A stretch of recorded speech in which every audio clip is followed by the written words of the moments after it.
Hey guys, tonight we're diving into something ancient, sacred, and absolutely unforgiving.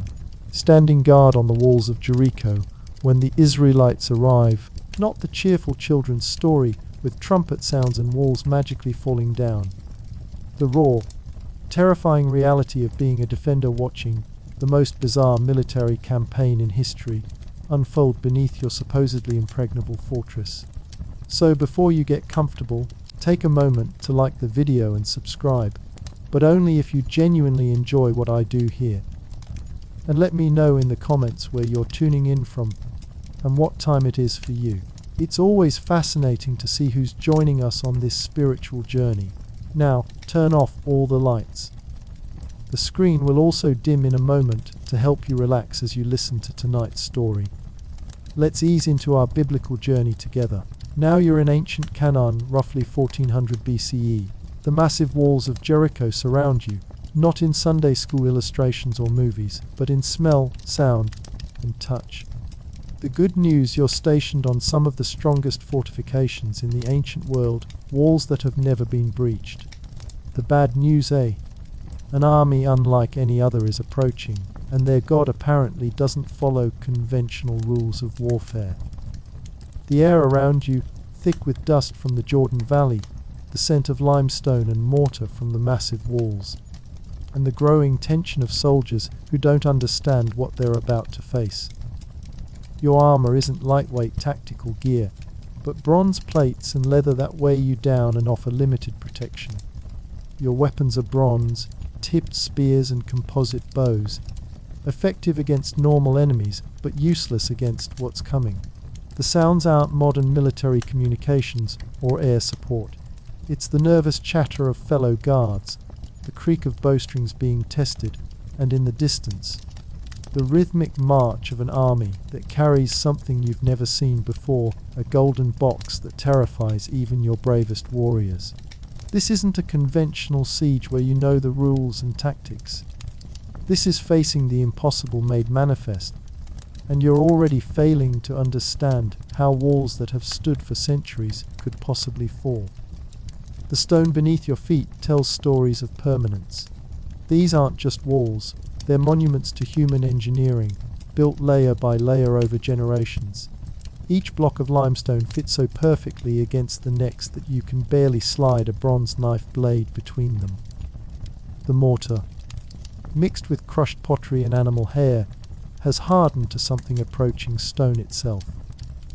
When you place your palm against the inner surface, the cold seeps through your skin, reminding you that these fortifications have absorbed decades of desert heat and winter rain without yielding an inch. Your position on the wall gives you a view that your ancestors could only dream of. Behind you, the city of Jericho spreads out in organized chaos, narrow streets winding between flat, roofed houses, courtyards where women grind grain and children play, workshops where craftsmen hammer bronze and weave cloth. The smell of bread baking in clay ovens mixes with the sharper scents of tanning leather and pottery kilns. Smoke rises from dozens of cooking fires, creating a haze that softens the harsh lines of mud brick buildings. But it's the view outward that matters now. The Jordan Valley stretches before you, a ribbon of green in an otherwise brown landscape. The river itself curves like a snake through dense vegetation, tamarisk trees, reeds, and thorny shrubs that provide cover for wildlife and, unfortunately, approaching armies. Beyond the river, hills rise in dusty waves toward the eastern horizon. Somewhere in those hills, scouts report, an enormous force is gathering. The walls themselves are a marvel that visitors from across the ancient world come to admire. The outer fortification rises nearly 8 meters above the ground, thick enough at the base that 4 men can walk side by side along the top. Behind it, separated by a narrow courtyard, stands the inner wall, slightly lower but just as thick, creating a defensive system that should stop any army in the known world. Between the walls, storage rooms carved into the stone hold enough grain, oil, and water to last through a siege of several months. The construction techniques your grandfathers used still impress foreign engineers. Massive foundation stones, some weighing more than 10 men could lift, provide an unshakable base. Above them, carefully fitted blocks create a surface so smooth that enemies can't find handholds to climb. The top of the wall features regular intervals of merlons, stone teeth that provide cover for defenders while allowing clear fields of fire down onto attackers. Your grandfather helped build the newest section of wall, the one facing north toward the road from the Jordan crossing. He used to tell stories about hauling stones in the brutal summer heat, mixing mortar with his bare hands until his fingers bled, and fitting each block with the precision of a jeweler setting precious stones. These walls, he would say, will protect our children's children's children. Standing here now, feeling the solid mass of stone beneath your feet, you almost believe him. The towers punctuate the wall at strategic intervals, rising another 2 meters above the main fortification. From the highest tower, on a clear day, you can see all the way to the mountains of Moab. More importantly, you can spot approaching travelers or armies when they're still hours away. The tower you're stationed in today contains a sophisticated communication system, bronze mirrors that can flash signals to other towers, horn calls that carry for miles, and fire beacons for nighttime warnings. Inside your tower, weapons and supplies crowd every available space. Bundles of arrows fill wooden stands, their bronze points gleaming in the filtered sunlight. Clay jars hold smooth stones for slings, each one carefully selected for weight and balance. Spare spear shafts lean against the walls, ready to replace weapons broken in combat. Coils of rope, bronze grappling hooks, and even large stones balanced on pivots, everything needed to rain death on anyone foolish enough to attack the walls of Jericho. The strategic importance of your city isn't lost on you. Every major trade route between Egypt and Mesopotamia passes through the Jordan Valley, and whoever controls Jericho controls that trade. Caravans carrying spices from Arabia, gold from Nubia, and cedar wood from Lebanon all pay taxes to pass through your gates. The wealth this generates funds not just the impressive fortifications, but also the standing army, the diplomatic corps, and the luxurious palaces of the ruling class. Your position gives you command of the most fertile ground in the region.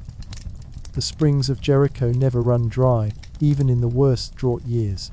Date palms and fig trees flourish in the year-round warmth, creating an oasis that supports far more people than the surrounding desert could sustain.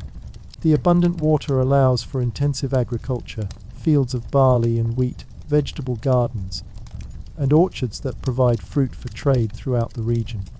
But it's not just about economics and agriculture. Jericho sits at the crossroads of cultures. On any given day, you might hear merchants speaking Egyptian, Akkadian, or the various Canaanite dialects. Diplomatic visitors arrive from states as far away as Hazor in the north and Hebron in the south. Religious pilgrims come to worship at the local temples, where priests perform rituals that date back to the earliest settlements in the valley. The religious life of the city pulses around you even as you stand guard. Below, in the main temple compound, priests tend eternal flames that must never be allowed to die. The sound of chanting drifts up from the courtyard, where morning sacrifices are being prepared. Smoke from incense burners creates aromatic clouds that even reach your position on the wall. These rituals aren't just ceremony, they're the spiritual foundation that your people believe keeps the city safe and prosperous. Your own family has served on these walls for 3 generations. Your father taught you to string a bow, to judge distances by eye, and to read the signs of weather in the movement of clouds. He showed you every weak point in the fortifications, every angle that provides the best field of fire, every place where enemies might try to place ladders or build siege ramps. The knowledge flows in your blood. You know these walls better than the interior of your own house. The weapons you carry represent the finest military technology of your age. Your bronze spear point, forged by the city's master metal worker, can penetrate leather armor at close range. Your composite bow, made from horn, wood, and sinew, can drive an arrow through a shield at 100 paces. The bronze sword at your side, though you hope never to need it, has been sharpened to a razor edge and balanced for quick, deadly cuts. But weapons are only as good as the men who wield them, and the garrison of Jericho represents the military elite of the region. Every man on these walls has proven himself in combat. You've fought raiders from the desert, repelled small armies from rival states, and even faced down Egyptian patrols when political tensions ran high. The scars on your arms and the calluses on your hands tell the story of a professional warrior who has never known defeat. The daily routine of wall duty has become second nature. Before dawn, you climb the stone steps to your assigned section, checking the condition of your weapons and armor.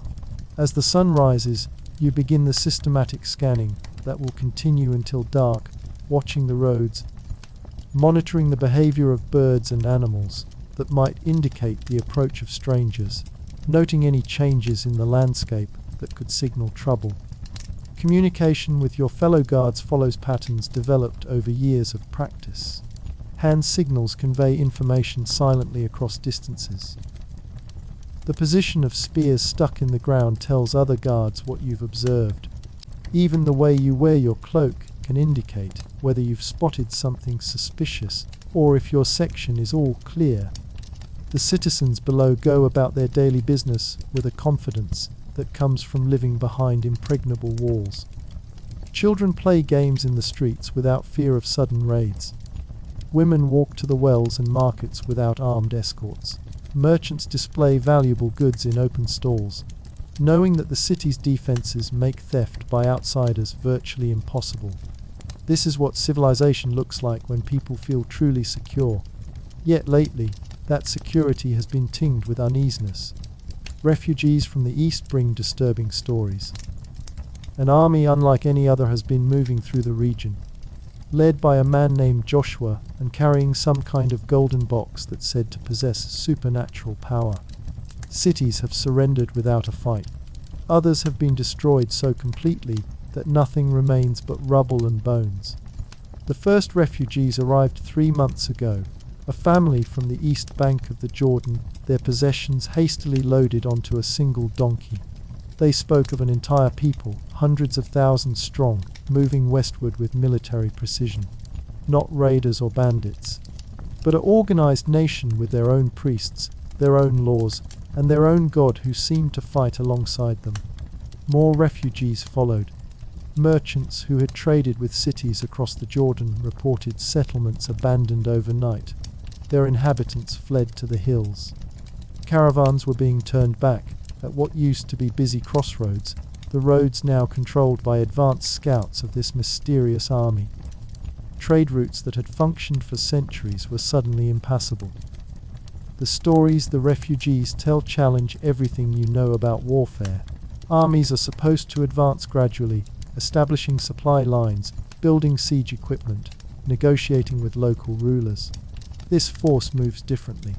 They carry their provisions with them. They build no permanent camps, and they make no attempts at diplomacy. Cities either surrender immediately or face total destruction. Most disturbing of all are the reports about their god, not just another regional deity to be respected and perhaps appeased, but something that intervenes directly in human affairs.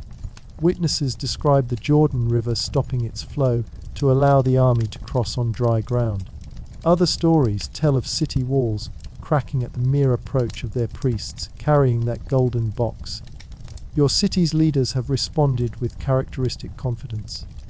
The king has ordered additional weapons stockpiled, the gates reinforced with extra bronze fittings, and the guard doubled. Diplomatic messages have been sent to allied cities, calling for mutual support in case of attack. Everything that worked against previous enemies is being prepared on a larger scale. But standing here on the wall, watching the eastern roads, you can't shake the feeling that conventional preparations might not be enough. The walls that have protected Jericho for generations were built to stop human enemies using human tactics. What happens when the rules of warfare themselves change? What happens when the impossible becomes not just possible, but inevitable? The afternoon sun beats down on the limestone walls, making the stones too hot to touch with bare hands. Heat waves rise from the Jordan Valley, distorting the distant hills into shimmering mirages. Somewhere in that haze, an army is approaching that will test every assumption your people have ever made about war, defense, and the natural order of the world. Tonight, you'll return to your house within the walls, eat dinner with your family, and try to sleep despite the growing tension that fills the city like smoke from a distant fire. Tomorrow, you'll climb these same steps, take up these same weapons, and resume watching roads that might bring news of approaching doom. The walls of Jericho have never been breached. They represent centuries of engineering expertise, military planning, and absolute confidence in the power of stone and bronze to stop any human army. Standing here, feeling their massive strength beneath your feet, it seems impossible that anything could bring them down. But the impossible, as you're about to learn, is exactly what happens when human confidence meets divine intervention. The walls that seem so permanent, so unshakable, are about to become dust and rubble, and you, defender of the greatest fortress in Canaan, are about to witness the moment when earthly power confronts the will of a God who recognizes no barriers that human hands have built. The military preparations within the city have intensified over the past weeks. Every blacksmith works through the night, repairing weapons and forging new spear points. The sound of hammering on bronze echoes through the streets from before dawn until after dark. Arrows are being fletched by the thousands, goose feathers carefully split and bound to wooden shafts with sinew thread. Even children old enough to hold a knife are helping to sharpen bronze points on whetstones. Food stores are being rationed and moved to secure locations. Enormous clay jars, each one tall enough to hide a man, are being filled with barley and wheat and sealed with wax and pitch. Olive oil, more precious than gold during a siege, is being carefully measured into smaller vessels and distributed among multiple storage sites. If one area of the city falls, the supplies won't all be lost at once. Water, the most crucial resource of all, flows from springs that have never failed. The main spring feeds directly into cisterns carved deep into the bedrock beneath the city. Even if enemies managed to breach the outer walls, they couldn't poison or cut off the water supply. Your engineers designed multiple backup systems, channels that can be diverted, hidden outlets that emerge inside the inner fortification, even narrow tunnels that allow access to water without exposing defenders to enemy fire. The civilian population shows signs of strain despite attempts to maintain normalcy. Women cluster in small groups, speaking in hushed voices about the refugees' stories. Children play war games with unusual intensity, building miniature walls from mud bricks and knocking them down with stones. Merchants continue their daily business, but prices are rising as caravans fail to arrive from the eastern trade routes. Religious observances have increased dramatically. The priests work continuously, offering sacrifices to ensure divine protection for the city. The smell of burning incense and sacrificial animals creates a constant haze over the temple district. Citizens bring whatever offerings they can afford: pottery, grain, even precious metals, hoping to secure the favor of the gods who have protected Jericho for so many generations. Your own family reflects the city's growing tension. Your wife asks questions about the approaching army that you can't answer. Your children sense the adults' anxiety and become clingy, unwilling to play far from home. Even your father, veteran of numerous conflicts, admits that this feels different from previous threats. In 40 years of fighting, he tells you, "I've never seen a city that couldn't be taken by siege engines and patience." But these stories about their God intervening directly. The weapons training has intensified for every able-bodied man in the city. Morning drills now include scenarios specific to wall defense, how to pour boiling oil without exposing yourself to enemy arrows, how to push scaling ladders away from the walls, how to coordinate spear thrusts through the gaps in the merlons. Even elderly men practice with slings, their weathered hands remembering skills learned in their youth. Communication systems throughout the city have been tested and refined. Horn calls can relay complex messages from the walls to the palace within minutes. Mirror signals flash between towers during daylight hours. At night, carefully shielded torches convey information that could mean the difference between successful defense and disaster. Every guard knows dozens of different signals: enemy sighted, attack imminent, section under assault, reinforcements needed. The psychological preparation is perhaps more important than the physical. Veterans share stories of previous sieges they've survived, emphasizing that walls have never been taken by direct assault when properly defended. They point to the massive stones, the sophisticated design, the careful provisioning. Armies get tired of sieges, they say. They move on to easier targets. We just have to outlast them. But privately, in conversations you're not supposed to overhear, the same veterans express doubts. This army doesn't follow the normal patterns. They don't build siege engines. They don't negotiate. They don't even seem to have a normal supply train.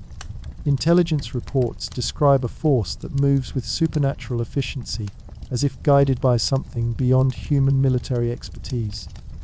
The refugees' accounts become more disturbing each day.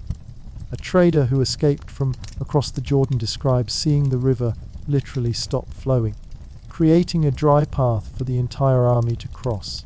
Another witness reports seeing city walls crack and crumble without any apparent cause, just from the proximity of that golden box the enemy carries.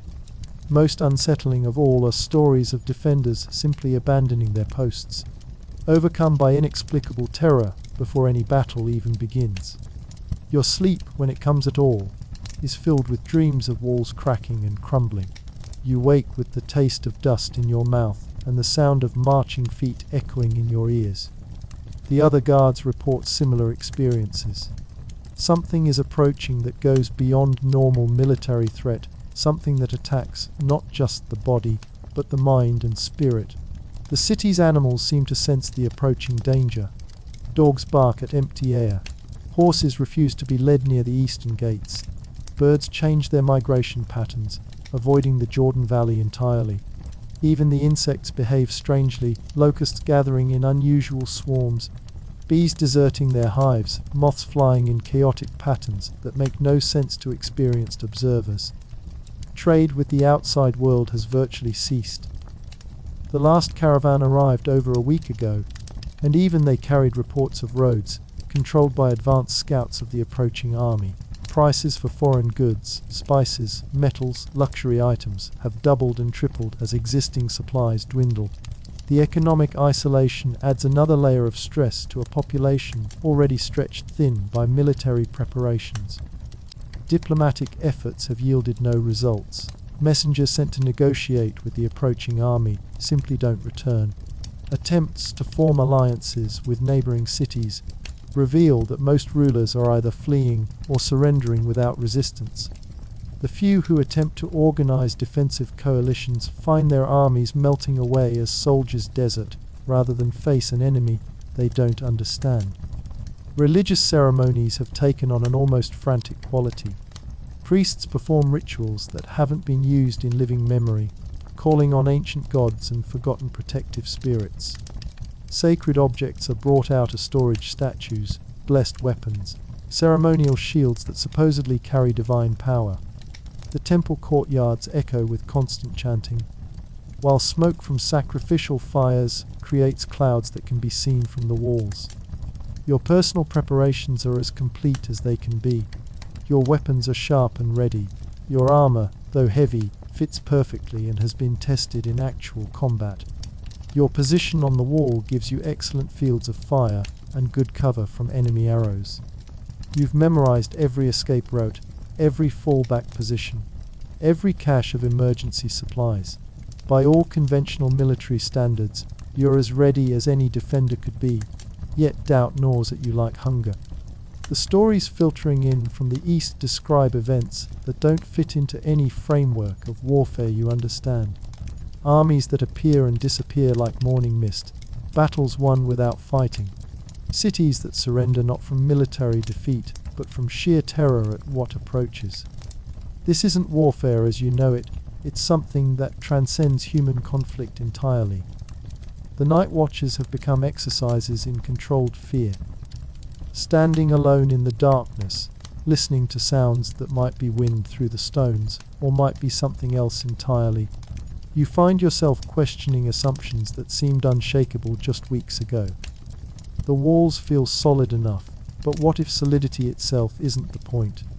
What if the approaching enemy fights with weapons that don't require breaching physical barriers? Dawn brings no relief from the tension. Each sunrise might bring the first glimpse of an army that operates by rules you don't understand. The eastern horizon, once just another direction to watch, has become a source of constant anxiety. Every dust cloud, every unusual bird flight, every change in the light could signal the arrival of forces that will test everything you believe about warfare, defense, and the nature of reality itself. The morning reports from the night watch always bring the same news: nothing seen, nothing heard, all quiet on the eastern approaches. But somehow this absence of information feels more ominous than actual sightings would. An enemy you can see and count and evaluate is manageable. An enemy that exists in stories and rumors, and the growing fear in people's eyes, is something else entirely. Your fellow guards share the same barely controlled anxiety. Conversations that once ranged over family news, local politics, and military gossip now circle obsessively around the same questions. How do you fight an army that doesn't follow normal patterns? How do you defend against tactics that don't make military sense? How do you prepare for something that seems to operate outside the natural order? The city below continues its daily rhythm, but even routine activities carry new weight. Bread baking in the ovens might be the last peaceful meal before siege rations begin. Children playing in the courtyards might be enjoying their final days of carefree games. Merchants conducting business might be making their last normal transactions before the outside world becomes unreachable. Market conversations reveal the depth of public anxiety. Rumors spread faster than facts, growing more elaborate with each retelling. The approaching army numbers in the millions. Their weapons shoot fire. Their leaders can control the weather. Their god appears physically on the battlefield. Most of these stories are obviously impossible, but the fear behind them is very real. The physical sensations of prolonged tension begin to take their toll. Your shoulders ache from constantly gripping weapons. Your eyes burn from staring into the distance for hours at a time. Your sleep, when you manage to get any, is light and restless, filled with half-remembered dreams of crumbling stones and approaching footsteps. Even the walls themselves seem different now, less like permanent fixtures and more like temporary barriers waiting to be tested. The stones that felt so solid and eternal now seem almost fragile, as if they're holding their breath along with the defenders. The mortar between the blocks, examined obsessively during the long watches, shows tiny cracks that might be normal settling or might be signs of structural weakness. The approaching crisis has revealed the true character of your fellow citizens. Some rise to the challenge with quiet courage, going about their preparations with steady determination. Others show signs of breaking under the psychological pressure, becoming erratic, argumentative, or withdrawn. A few have simply disappeared during the night, choosing exile over facing whatever approaches from the east. The religious implications add another layer of complexity to an already impossible situation. If the stories about the enemy's God are true, this isn't just a military conflict but a test of divine power.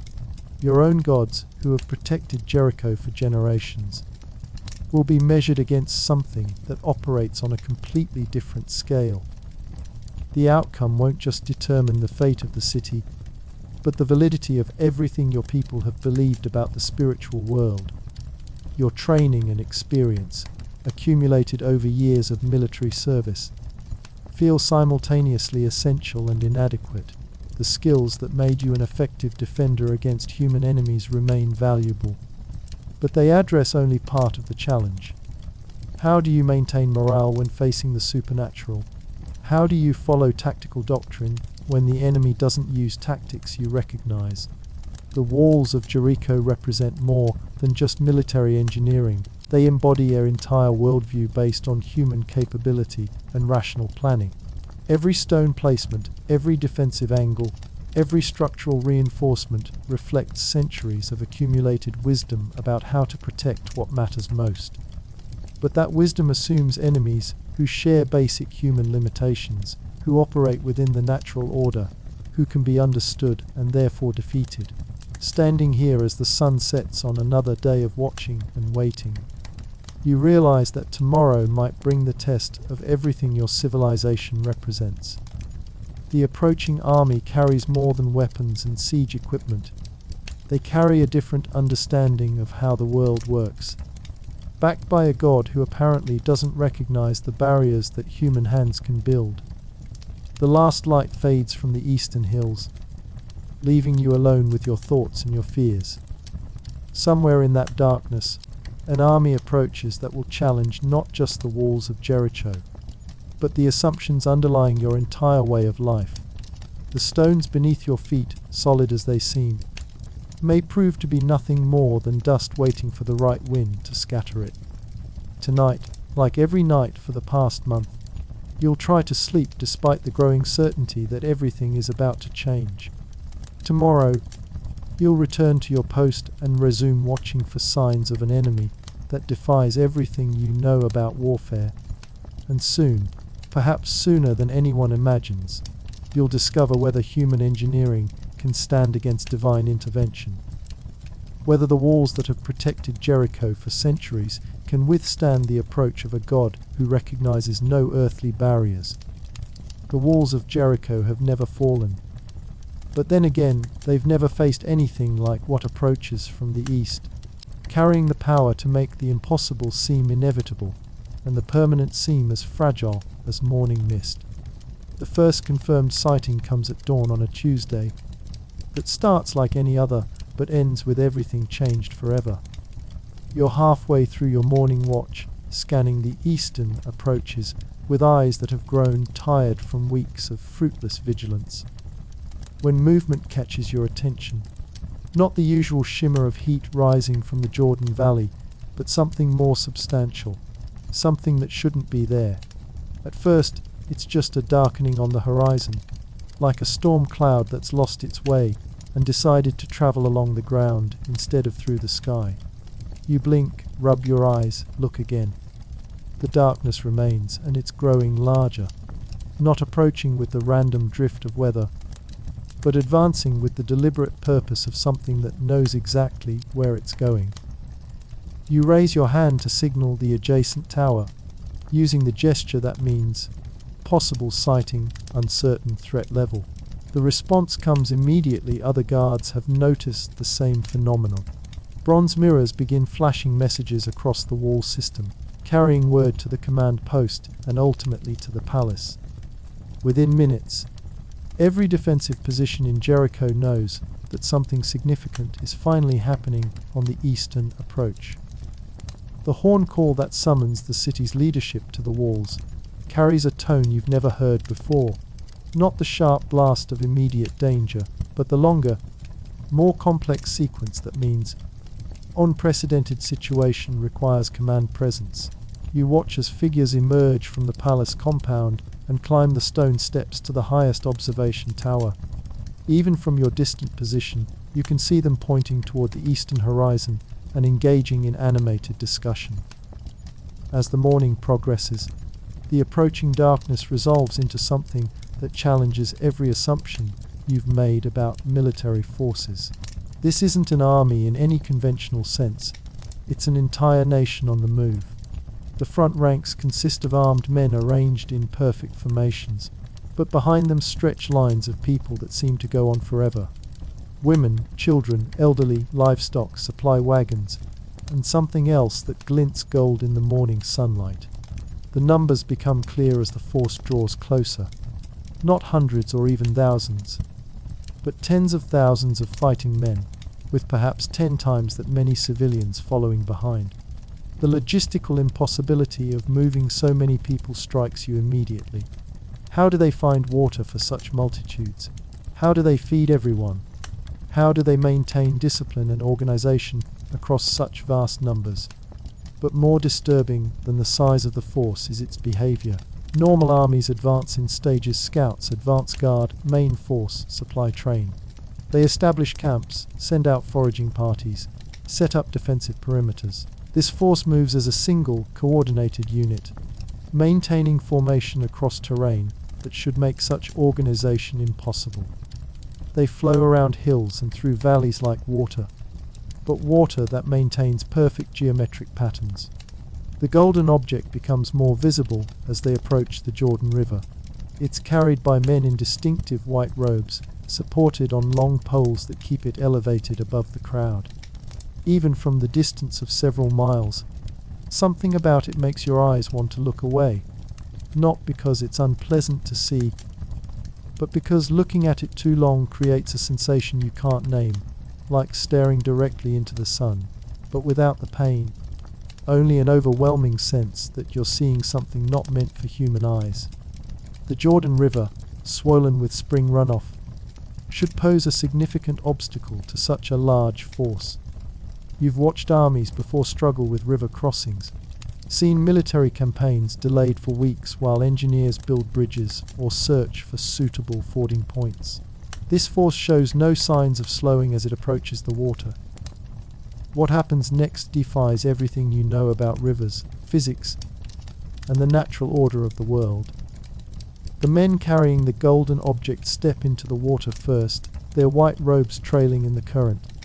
You expect to see them struggle against the flow, perhaps lose their footing, certainly get swept downstream like anyone else foolish enough to enter the Jordan at flood stage.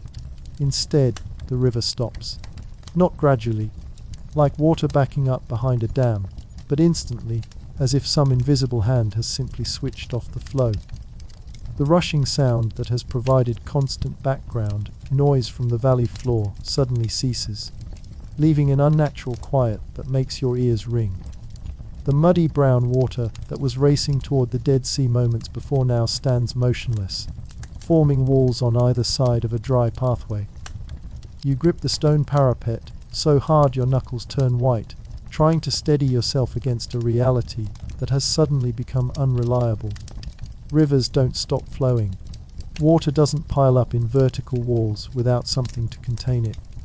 The natural laws that govern everything from rainfall to stone throwing have apparently decided to take a vacation just when you need them most. The entire army crosses on dry ground, not muddy, not damp, but completely dry, as if the riverbed has been baking in the sun for months instead of carrying flood waters just moments before. The perfect formations never waver. The golden object continues to gleam in the sunlight, and hundreds of thousands of people walk across what should be the bottom of a raging river. Behind you, in the city, the sound of running feet and shouting voices indicates that word of the impossible river crossing is spreading. Doors slam as people rush outside to see for themselves.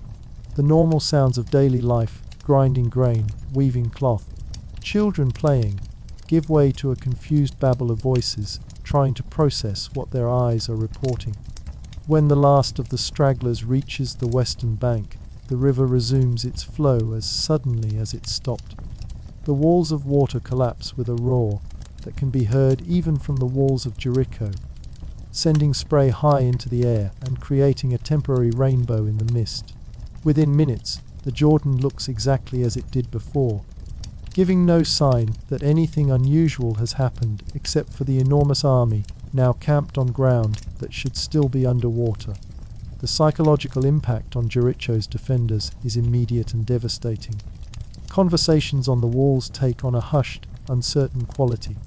Guards who were confident and professional just hours before now speak in nervous whispers, constantly glancing toward the enemy camp as if expecting more impossibilities to unfold. The river crossing wasn't just a logistical achievement, it was a demonstration that normal rules don't apply to this army. Your own mind struggles to process what you've witnessed. Training and experience provide frameworks for understanding enemy capabilities, tactical advantages, strategic weaknesses. But how do you evaluate an enemy whose God can stop rivers? How do you plan defenses against forces that operate outside the natural order? The walls of Jericho, impressive as they are, suddenly seem like children's toys in the face of power that can casually rearrange geography. The enemy army establishes camp with the same unnatural efficiency they showed during the river crossing. No preliminary scouting for suitable ground, no gradual expansion from a central point, no trial and error positioning of different units. They simply flow into a perfect arrangement that maximizes defensive capability while maintaining clear organizational structure. It's as if they're following a plan drawn up by someone with a bird's eye view of the entire region. Even more unsettling is the complete absence of normal camp activities. No foraging parties spread out to find food and water. No work details gather firewood or dig latrines. No scouts probe toward Jericho to assess the city's defenses. They establish their perfect camp and then simply wait, as if the logistical challenges that plague every other army in history don't affect them at all. The golden object, the Ark, as refugees have called it, occupies the center of the camp, surrounded by a clear space that no one except the white-robed priest seems willing to enter. Even from several miles away, you can see the empty circle around it, as if the object itself creates an invisible barrier that keeps people at a respectful distance. Occasionally, pillars of cloud or fire seem to rise from its vicinity, though these might be tricks of light and distance. Night brings no relief from the psychological pressure. The enemy camp shows lights arranged in geometric patterns that have no apparent military purpose. No random scattering of cooking fires or torches carried by sentries, but deliberate arrangements that form symbols or letters in a language you don't recognize. The effect is both beautiful and deeply disturbing, like finding artistic decoration on a weapon designed to kill you. Sleep becomes nearly impossible for the wall guards. Every sound from the direction of the enemy camp, and there are surprisingly few, gets magnified in importance. A dog barking might signal an attack. Wind through the trees could be covering the sound of approaching soldiers. The normal nighttime routine of watching and listening becomes an exercise in controlled paranoia. Dawn reveals that the enemy army has done nothing during the night. No earthworks, no siege engines under construction, no attempts to probe closer to Jericho's defenses. They remain in their perfect camp, apparently content to wait for something that only they understand. This inactivity is somehow more menacing than aggressive action would be. At least attacking enemies follow predictable patterns. The city's leadership convenes emergency sessions to discuss response options. Diplomatic overtures are considered and rejected. This army has shown no interest in negotiation with previous cities. Military sorties are debated, but how do you attack an enemy that can stop rivers? Defensive preparations continue, but everyone realizes that conventional tactics may be useless. Food supplies take on new importance as the reality of siege conditions sets in. The gates of Jericho are sealed and barred, cutting off the last hope of escape for anyone who might have been considering flight. The city is now truly isolated, surrounded by walls that have always provided security, but now feel increasingly like the boundaries of a trap. Morale among the civilian population fluctuates wildly. Some citizens display fierce determination, convinced that Jericho's walls and their god's protection will prove superior to whatever supernatural assistance the enemy might possess. Others sink into despair, convinced that resistance is futile against forces that can manipulate the natural world. Most fall somewhere between these extremes, trying to maintain normal routines while preparing for the worst. The religious response intensifies dramatically. Priests work around the clock, offering sacrifices and performing rituals designed to secure divine protection.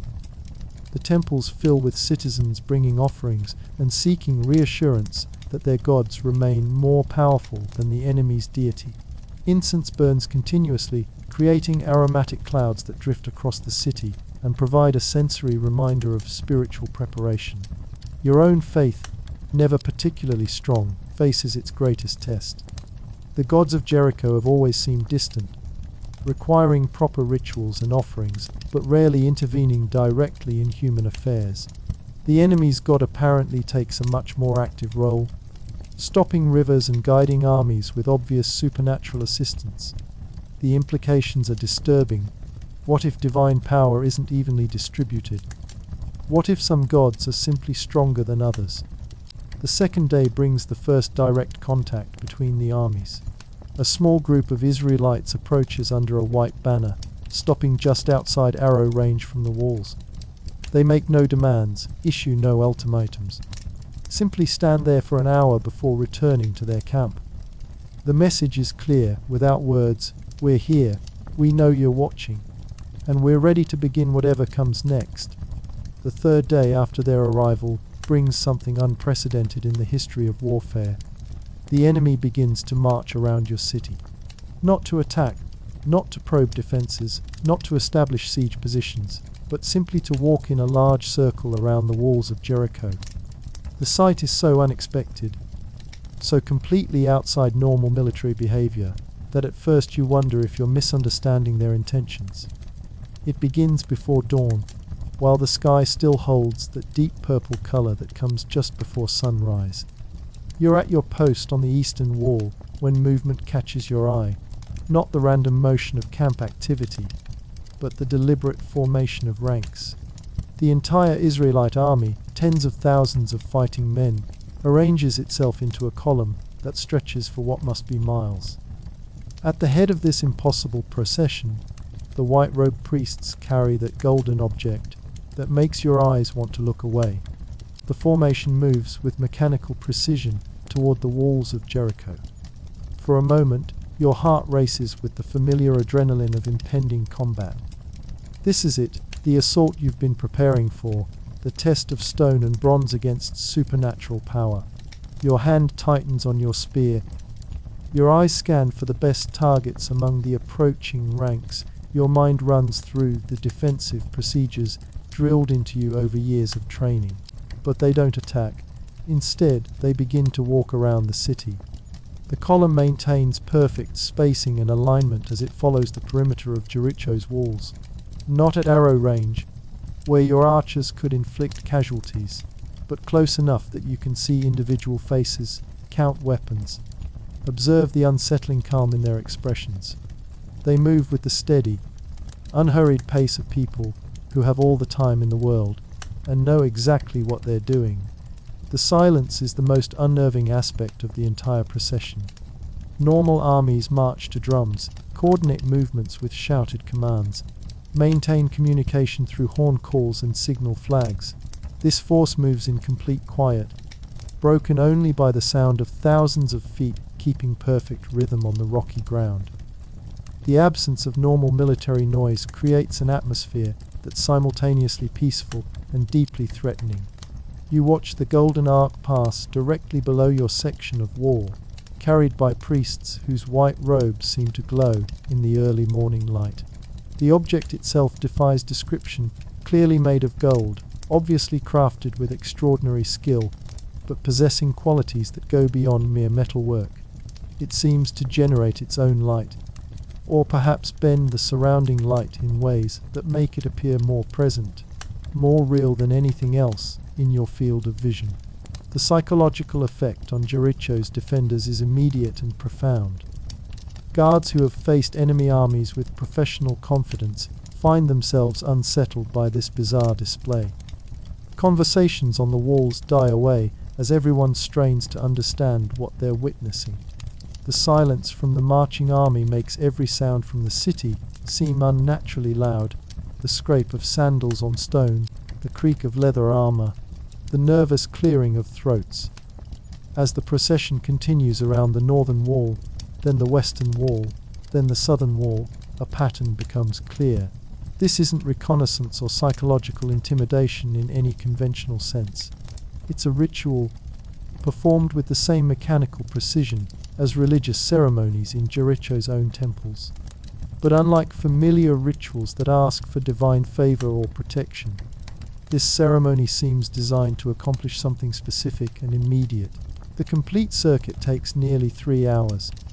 3 hours of watching an enemy army walk calmly around your supposedly impregnable fortress without making any aggressive moves whatsoever.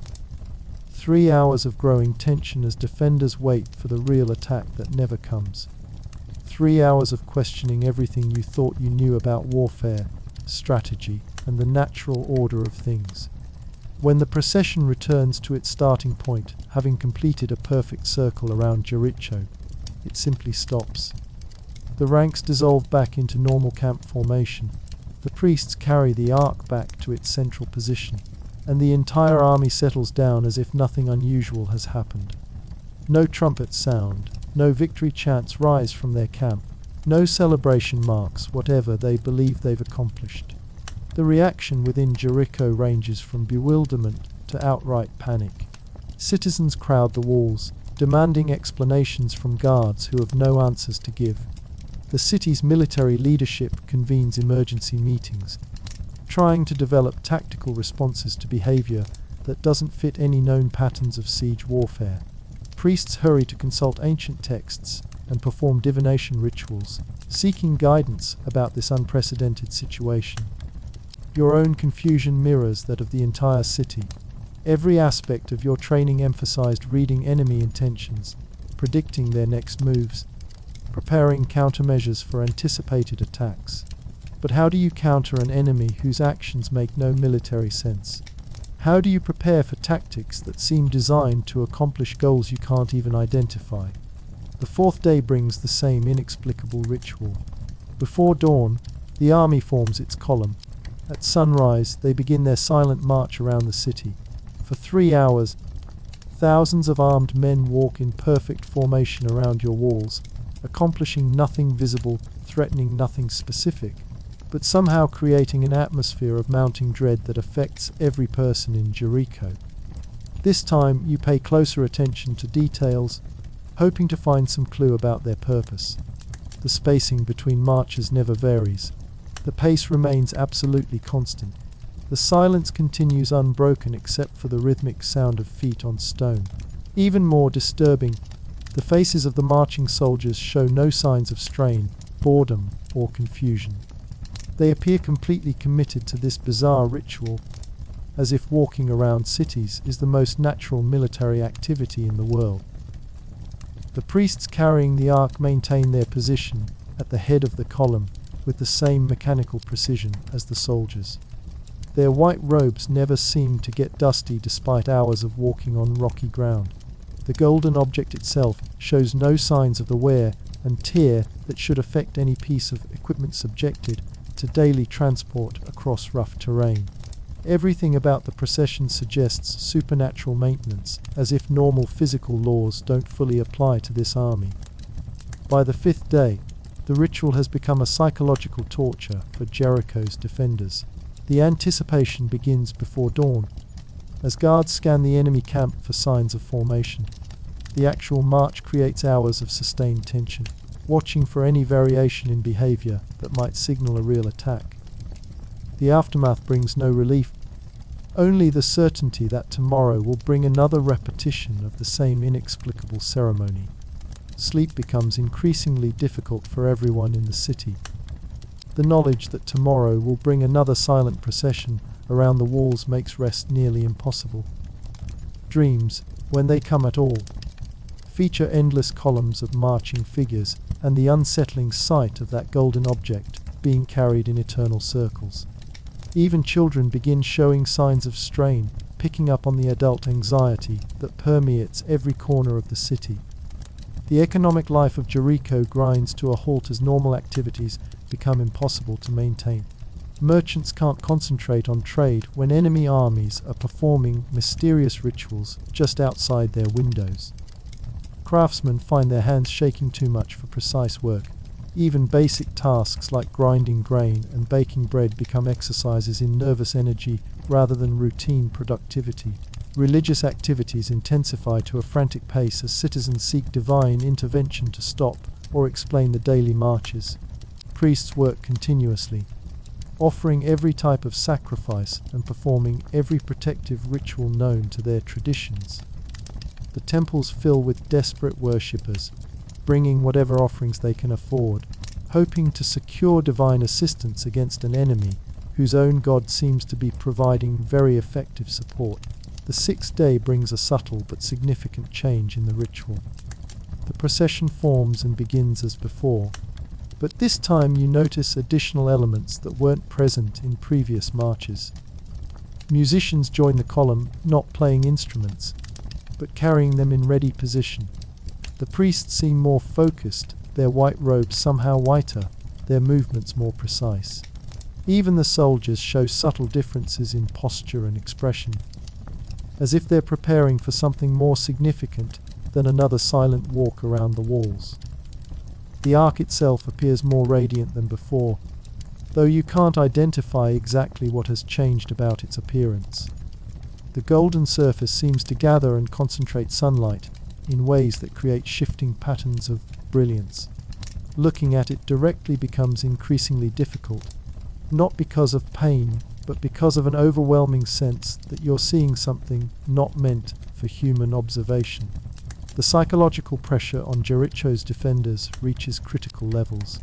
Some guards begin showing signs of breaking under the sustained stress, nervous tics, inability to focus, sudden outbursts of anger or fear. Others withdraw into themselves, becoming eerily quiet and unresponsive to normal conversation. The professional military demeanor that has sustained the city's defenses for years begins to crack under the weight of repeated exposure to the inexplicable. Conversations on the walls take on an increasingly desperate quality. Wild theories about the enemy's intentions circulate among the guards. They're performing some kind of magic spell. They're measuring the walls for weaknesses only their God can see. They're gradually wearing down the stone foundations through supernatural means. None of these explanations make logical sense, but logic itself seems to have become unreliable since the army's arrival. The civilian population shows similar signs of psychological deterioration. Arguments break out over trivial matters as people's nerves fray beyond their breaking points. Families huddle together in their homes, finding little comfort in familiar surroundings that now feel threatened by forces they can't understand. The confident, secure atmosphere that once characterized life in Jericho gives way to barely controlled panic. Food consumption patterns change as stress affects people's appetites and digestion. Some citizens eat compulsively, seeking comfort in familiar tastes and textures. Others lose interest in food entirely, finding that meals turn to dust in mouths gone dry with anxiety. The carefully planned siege rations begin to seem inadequate not because of quantity, but because normal eating has become nearly impossible for many people. Even the city's animals react to the sustained tension. Dogs bark incessantly during the daily marches. Horses refuse to approach the walls facing the enemy camp.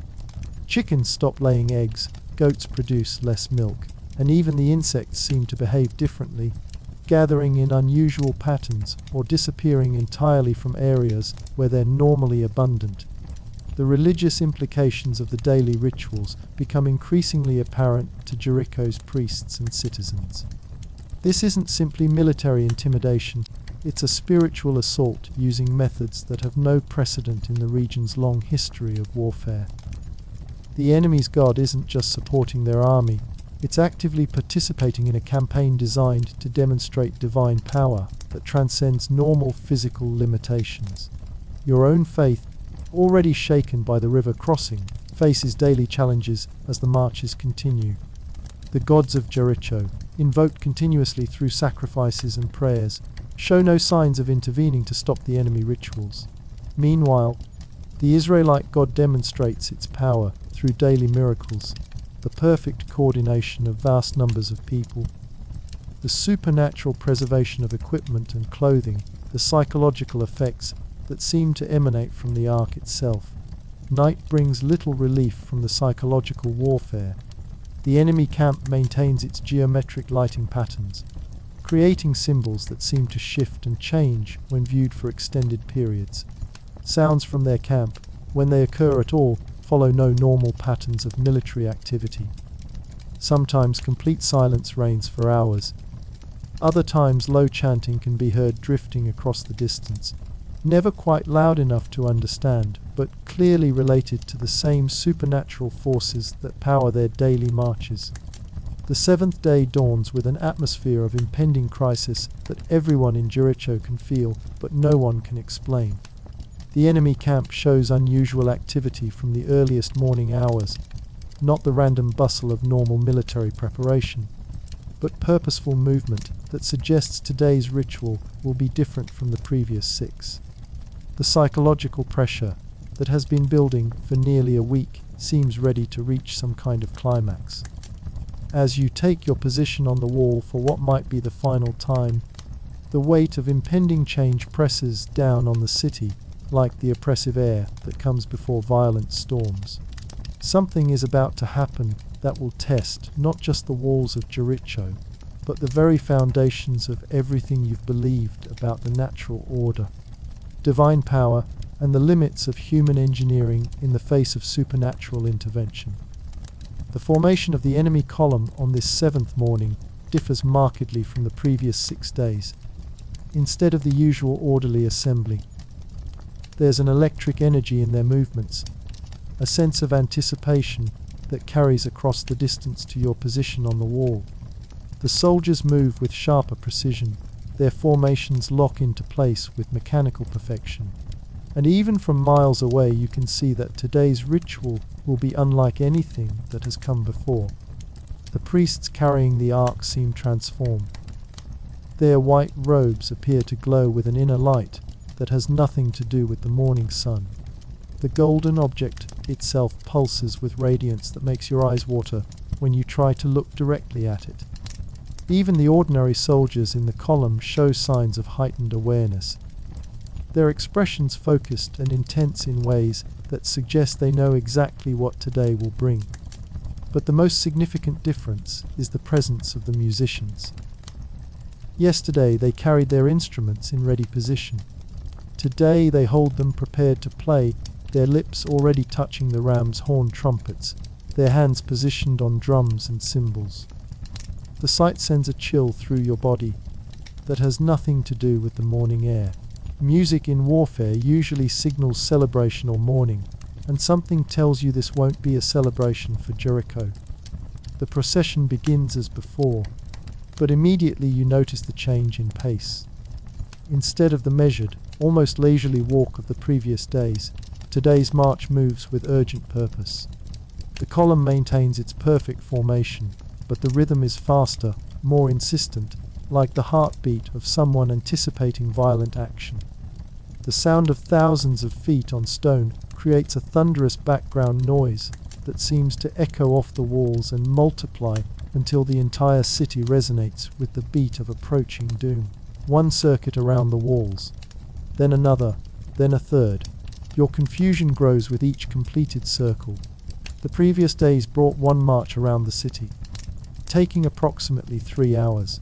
Today they continue without pause, completing circuit after circuit with mechanical precision that never varies. By the time they finish their 7th lap around Jericho, the sun has reached its zenith and the psychological pressure has built to unbearable levels.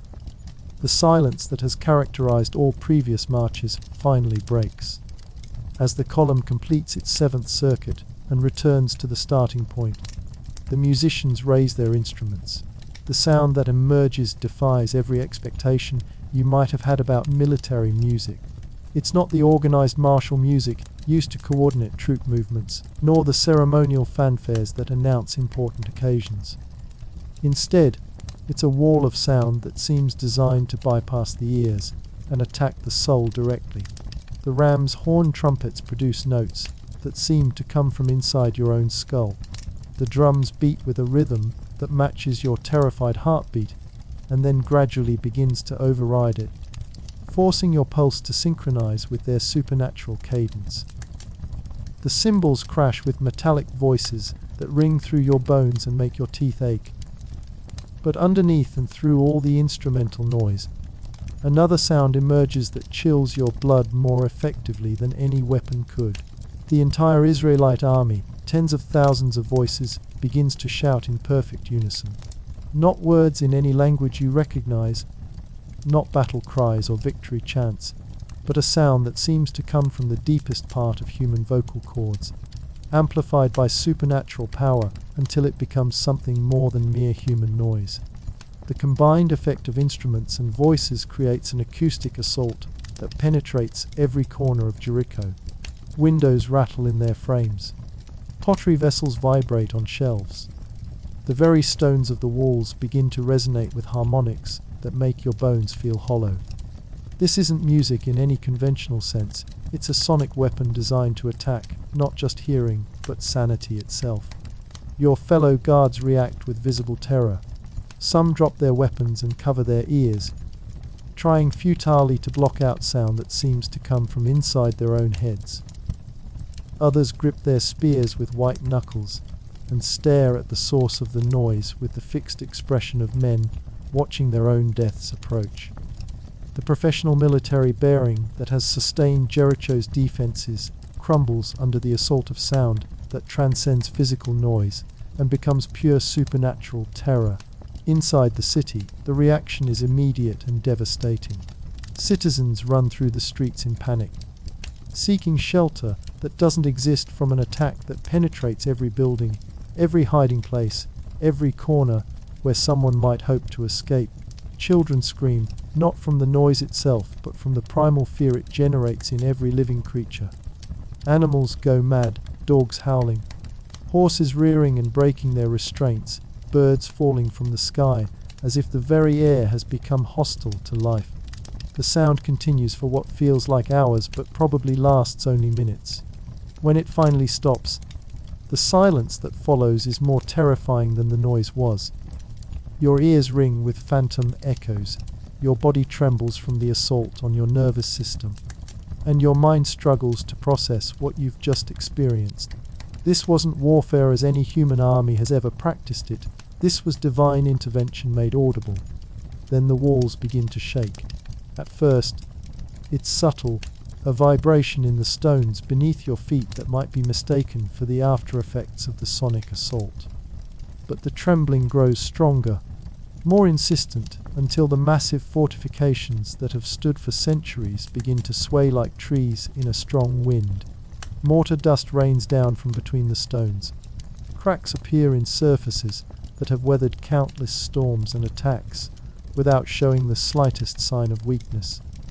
The impossibility of what you're witnessing paralyzes your ability to react. Walls don't shake unless the earth beneath them moves, and the ground shows no signs of earthquake.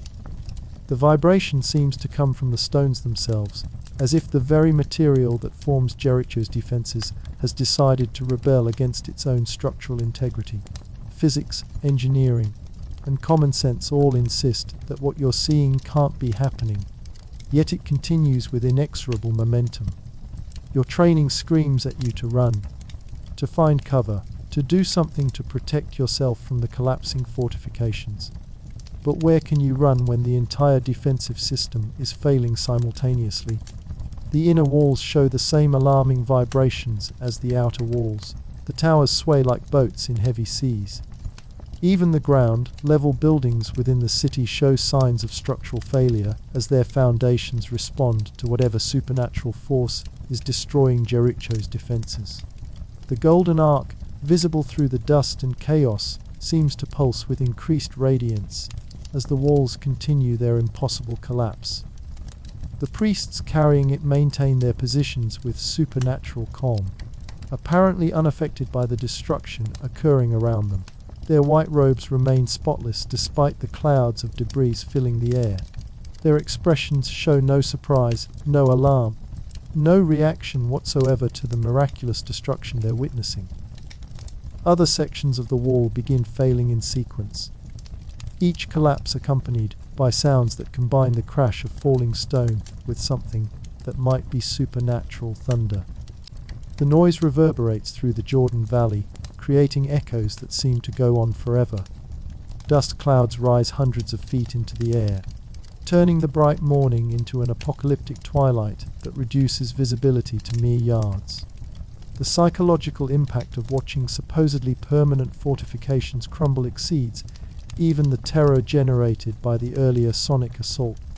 These walls represented more than just military defense. They embodied the entire foundation of civilized life in Jericho. Their collapse signals not just military defeat, but the end of a worldview based on human capability and rational engineering. If walls built by generations of skilled craftsmen can fall without apparent cause, what other certainties might prove equally fragile? Through the dust and noise, you catch glimpses of the Israelite army maintaining their perfect formations despite the chaos around them. They show no surprise at the collapsing walls, no excitement about the sudden military advantage, no rush to exploit the breaches in Jericho's defenses. They simply wait, as if the supernatural destruction of your city's fortifications is exactly what they expected to happen. The section of wall beneath your feet gives way with a grinding roar that seems to come from the earth itself. One moment you're standing on solid stone that has supported defenders for generations. The next you're falling through empty air as centuries of careful engineering dissolve into rubble and dust. The sensation of weightlessness lasts only seconds before you crash into a pile of limestone blocks that were, moments before, part of an impregnable fortress. Pain shoots through your left shoulder, where it strikes a jagged piece of masonry. Your bronze armor, designed to deflect spear points and arrowheads, provides little protection against the crushing weight of falling stones. Dust fills your lungs, making each breath feel like swallowing sand. Your ears ring from the thunderous noise of collapsing walls. But through the chaos you can hear the screams of other guards who shared your fate as human foundations crumbled beneath an entire defensive system. You try to stand, to assess your injuries, to understand what has happened to the world around you, but the simple act of movement sends waves of agony through your battered body. Your right leg responds normally, but something is wrong with your left ankle, not broken, but twisted badly enough that putting weight on it brings tears to your eyes. Your weapons are scattered somewhere in the debris field that was once a carefully engineered fortification. Through the settling dust, shapes begin to emerge that make no sense in the context of your military training. The walls of Jericho haven't just been breached in one or two places. They've collapsed entirely, leaving nothing but scattered piles of rubble where massive fortifications stood just minutes before. The outer wall, the inner wall, the towers, the gates, everything reduced to broken stone and mortar, dust that coats every surface in a grey shroud of defeat. But the most terrifying sight isn't the destruction itself, it's the complete absence of earthquake damage to anything else in the area. The buildings within the city show no signs of seismic activity. The enemy camp remains in perfect order. Even delicate items like pottery vessels and fabric banners appear undisturbed by whatever force leveled Jericho's defenses. The selective nature of the destruction leaves no doubt that this was divine intervention, not natural disaster. The Israelite army begins to move with the same mechanical precision they've shown throughout their bizarre siege. No wild charge exploiting a sudden breakthrough, no disordered rush to loot a defeated city, but disciplined advance by units that seem to know exactly what they're supposed to do. Their formations flow around and over the rubble piles like water finding the easiest path, but water that maintains perfect geometric patterns even as it adapts to unexpected terrain.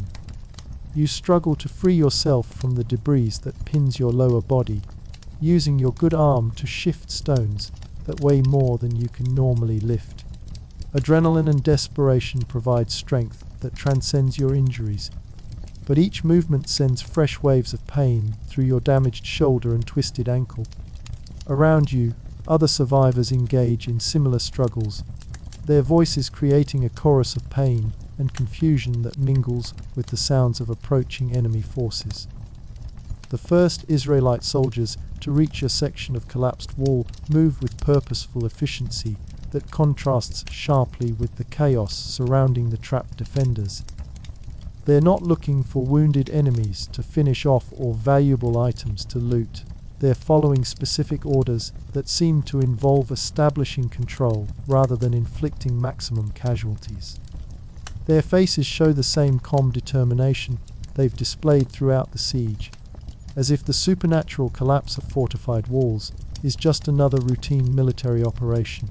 One of them notices your struggles to free yourself from the rubble and approaches with his bronze sword drawn, but not raised in an immediately threatening position. His armor bears decorations you don't recognize. His weapons show craftsmanship that rivals anything produced in Jericho, and his eyes hold an expression that combines professional competence with something that might be pity. When he speaks, his voice carries an accent that marks him as definitely foreign, but his words are in your own language. "Stop fighting the stones," he says, not unkindly. "You're making your injuries worse." The simple humanity of the comment, delivered by an enemy soldier in the midst of your city's supernatural destruction, creates a moment of cognitive dissonance that your mind struggles to process. This should be the moment of savage triumph, when victorious warriors indulge in violence against defeated enemies. Instead, you're receiving what sounds like medical advice from someone who has every right to kill you without a second thought. "Are you going to execute me?" you ask, surprised by how calm your own voice sounds despite the pain and fear coursing through your body. He considers the question with the seriousness of someone making an important tactical decision. "That depends on several things," he replies. "Are you going to continue fighting? Do you pose a threat to our mission? Are you someone our leaders want to question?" The practical nature of his assessment strikes you as more terrifying than threats or torture would be. He's not motivated by hatred, revenge, or bloodlust. He's simply evaluating you as a military problem to be solved in the most efficient manner possible. The cold professionalism suggests an army that operates with supernatural discipline to match their supernatural assistants. Around you, similar conversations are taking place between Israeli soldiers and trapped Jericho defenders. Some guards choose to continue fighting despite their hopeless situation, reaching for broken weapons or trying to shield wounded comrades from capture. These acts of desperate courage are met with swift, efficient violence that eliminates threats without unnecessary brutality. Others, recognizing the futility of resistance, submit to capture with the resignation of professional soldiers who understand when a battle is truly lost. The systematic nature of the Israeli advance becomes apparent as more of their forces move through the breach created by the collapsed walls. Each unit has specific objectives that they pursue with mechanical precision. Some head toward the city's administrative buildings, others toward the temple complex, still others toward residential areas where civilians are undoubtedly hiding in terror. The coordination suggests detailed planning that accounts for every aspect of conquering a city, as if they knew exactly how the supernatural assault would unfold. You watch a group of white-robed priests carry the golden ark through the breach in the walls, their movements still characterized by the same supernatural calm they've maintained throughout the siege. The object itself continues to radiate light that seems to come from within the gold rather than being reflected from external sources. Looking at it directly still creates that overwhelming sense of witnessing something not meant for human observation. But now the sensation carries additional weight. You're seeing the instrument of your city's destruction at close range. The Israeli soldier who spoke to you earlier returns with what appears to be a field medic, recognizable by the leather bag of supplies he carries and the practiced way he assesses injuries. Without asking permission, he begins examining your trapped leg, probing for breaks and testing your responses to different types of movement. His touch is professional and surprisingly gentle, treating you like a patient rather than a defeated enemy. "Nothing broken in the leg," he reports to the soldier. "Ankle sprain, shoulder dislocation, multiple contusions. He'll live if we can get him out of the rubble without causing further damage." The efficiency with which they extract you from the debris suggests extensive experience in battlefield rescue operations. Using bronze crowbars and wooden levers, they systematically shift the stones that pin your lower body while monitoring your condition for signs of internal injuries. The process takes nearly an hour, during which you have ample opportunity to observe the systematic conquest of your city. The sounds of combat from other parts of Jericho are surprisingly brief and scattered. Instead of the prolonged fighting you'd expect when a fortified city is taken by storm, you hear only occasional clashes, followed quickly by silence. The supernatural collapse of the walls apparently broke more than just stone fortifications. It shattered the psychological foundations of organized resistance. Most defenders, witnessing the impossible destruction of their city's primary defenses, seem to have concluded that continued fighting is not just futile but blasphemous in the face of obvious divine intervention. Civilian reactions vary more widely than military responses. Some families attempt to flee through the broken walls, only to find Israeli soldiers positioned to intercept anyone trying to escape the city. Others barricade themselves in their homes, perhaps hoping that the invaders will be satisfied with military victory and leave non-combatants alone. A few citizens actually emerge from their houses carrying white cloths or other symbols of surrender, approaching the Israeli forces with the desperate hope that submission might purchase safety. The treatment of civilians follows patterns that seem guided by specific orders rather than individual soldiers' impulses. Families who surrender peacefully are separated from potential combatants, but otherwise left unharmed. Those who attempt to flee or hide receive more aggressive treatment, though even this falls short of the massacres that typically accompany the fall of fortified cities. The discipline required to maintain such restraint during the chaos of urban warfare suggests supernatural guidance extending beyond military tactics to moral behavior. Your own situation improves significantly once you're freed from the rubble. The medic sets your dislocated shoulder with a quick, painful manipulation that restores normal movement to your arm. A splint fashioned from broken spear shafts and leather strips stabilizes your sprained ankle enough to allow limited walking. The treatment you receive is better than what many of your own wounded comrades got during previous battles, creating another layer of confusion about these enemies who demonstrate divine power and professional competence in equal measure. The soldier who originally approached you provides what amounts to a guided tour of your conquered city, though whether this is kindness, psychological warfare, or simple practical necessity remains unclear. Walking slowly to accommodate your injuries, you move through streets that look familiar but feel completely alien under foreign occupation. Israeli soldiers patrol in small groups, their movements coordinated by signals you don't recognize, but which clearly convey complex information about tactical situations and mission objectives. The temple complex, focal point of Jericho's religious life for centuries, shows signs of systematic rather than destructive occupation. Israeli soldiers examine religious artifacts with what appears to be scholarly interest rather than contempt or greed. Sacred vessels are carefully catalogued rather than casually looted. Even the eternal flames that have burned continuously for generations remain undisturbed, though they now burn under foreign supervision. Why aren't you destroying everything? You ask your captor, genuinely curious about military behavior that contradicts everything you know about conquest and occupation. He considers the question while watching his comrades methodically search a merchant's house for concealed weapons or valuables. Because destruction isn't our purpose, he replies. We're here to claim this land for our God and our people, not to prove how effectively we can break things. The distinction between conquest and destruction strikes you as more sophisticated than you'd expect from any army, regardless of divine assistance. Most victorious forces indulge in at least some unnecessary violence, if only to release the tensions built up during prolonged campaigns. The Israeli discipline suggests either supernatural restraint or leadership that understands the long-term costs of excessive brutality during conquest operations. As afternoon shadows begin to lengthen, the scope of the Israeli victory becomes fully apparent.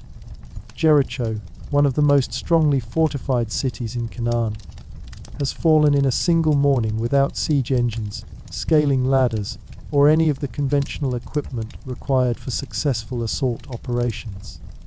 The walls that represented centuries of engineering expertise and enormous financial investment have been reduced to scattered rubble by supernatural intervention that bypassed every human defensive strategy. More disturbing than the military defeat is the theological implications of what you've witnessed. The gods of Jericho, invoked continuously throughout the siege through sacrifices and desperate prayers, proved completely unable to protect their worshippers from the Israeli deity. The contrast between divine effectiveness creates uncomfortable questions about the nature of spiritual power and the reliability of traditional religious beliefs. Your own faith, already severely tested by the events of the past week, faces complete collapse as you survey the ruins of everything you once considered permanent and reliable. The walls that seemed eternal now exist only as obstacles to walking across level ground. The temple that represented divine presence in your city now serves foreign purposes under foreign supervision. Even the familiar sounds and smells of daily life have been replaced by the alien presence of occupying forces. Night brings no improvement in your situation or that of your fellow captives. Israeli guards maintain professional vigilance while their comrades continue the systematic occupation of every important location in the city. Cooking fires produce unfamiliar odors as the conquerors prepare foods according to their own customs and dietary restrictions. Even their religious observances, conducted in low voices but clearly audible, follow patterns that emphasize the foreign nature of your new reality. Sleep, when it finally comes, brings dreams filled with collapsing walls and supernatural armies. You wake repeatedly to the sound of rubble settling or guards changing shifts, each interruption reinforcing the reality that everything you once knew as normal and permanent has been swept away by forces beyond human understanding or resistance. The morning after the fall brings a strange normalcy that makes the previous day's events seem like a nightmare until you try to move and your injuries remind you that the impossible actually happened. Israeli soldiers maintain their disciplined routines, conducting morning inspections of their positions and checking on prisoners with the same professional efficiency they've shown throughout the campaign. The organized nature of the occupation suggests long-term planning that extends far beyond simple military conquest.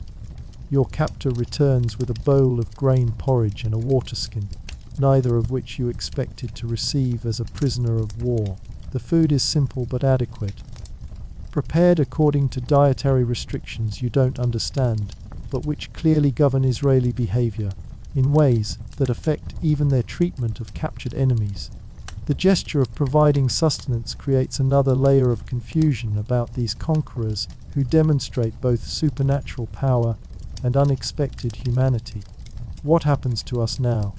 You ask, genuinely uncertain about your immediate future and that of your fellow captives. He settles into a comfortable position, apparently prepared for a longer conversation than his previous brief exchanges. That depends on several factors, he replies. Our leaders are receiving instructions from our God about how to proceed. Some cities in this region will be completely destroyed. Others will be spared if they submit peacefully. Jericho. He pauses, looking at the rubble that was once impregnable fortifications. Jericho has already been judged. The casual reference to receiving divine instructions about military policy strikes you as either elaborate psychological warfare or genuine belief in supernatural guidance. Given what you've witnessed over the past week, the supernatural explanation seems increasingly plausible. If their God can stop rivers and collapse walls, providing strategic advice to military commanders would be a relatively simple extension of divine intervention.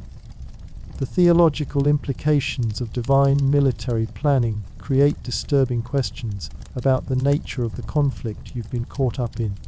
This isn't just one human army conquering another, it's a cosmic struggle between competing spiritual powers, with mortals serving as instruments of divine will rather than independent agents pursuing their own objectives. The scale of forces involved makes individual human concerns seem almost trivially insignificant. As the day progresses, you observe the systematic dismantling of everything that made Jericho a functioning city.